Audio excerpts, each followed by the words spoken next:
欢迎来到新兴消息频道，请订阅频道，所以大家不要错过当天最热门的新闻。我们今天的时事通讯包括以下内容：跑男给白鹿的牌面，让观众看清他的为人，节目很难不封神。随着停播事件落下帷幕，跑男在沉寂2周之后，将重新剪辑好的正片放出。泰国片拢共就2期节目播完，就证明新一季又将跟观众说再见了。作为提出了新型概念的最新篇章，这一季的跑男又强又惨。论策划精致程度，扑克棋局，镜中人反转，全员在整蛊周深等等，哪个不是充斥着欢笑的主题？论邀请嘉宾优秀程度，无论是撕到最后撕到心累的关晓彤，还是泥潭大战把自己捯饬成兵马俑的魏大勋，均是有效出演，表现力不输常驻成员。一切本该是完美的，可偏偏蔡某人的回归，使得节目方也一度很是难办，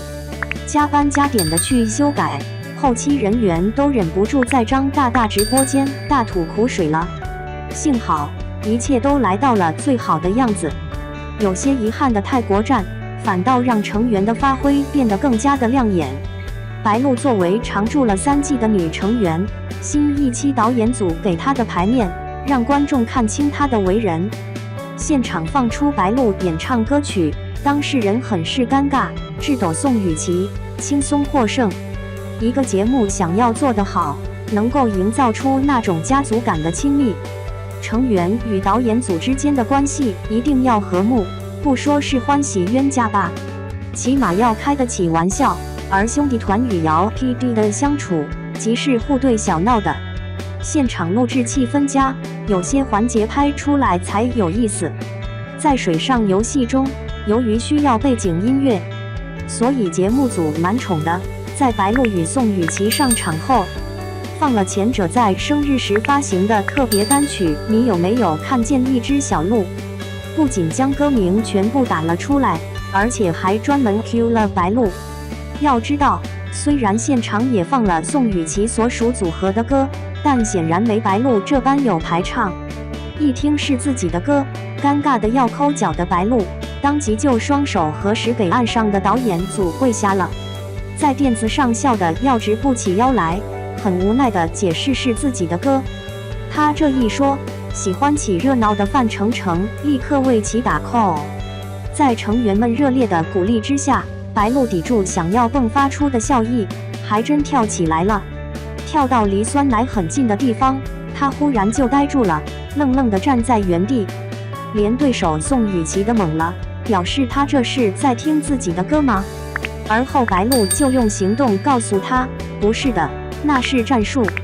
只见白鹿伸手一拿，撒腿就朝着终点线跑。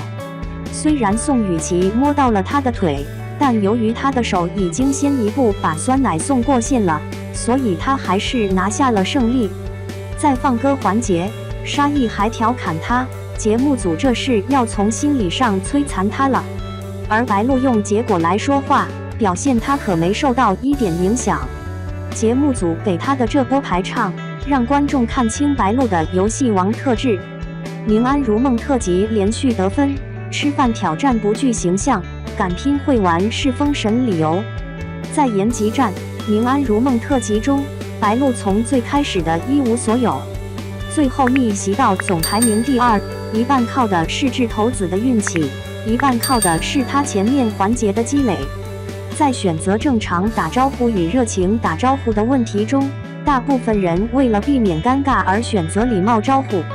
而白鹿在克服了那种面对众人的羞耻感后，按照工作人员示范的那样，相当热烈地表示了自己的开心。最后结果出来，他代表的少数派获得点数，赢下1城。吃饭挑战中，狂往嘴里塞食物，丝毫不顾忌自己的女神包袱，被 Q 吹口哨，满是好奇地表示，还有这部分呢？一个玉的梗，能从上一季玩到这一季，白鹿的影响力如何，其实已经清晰了。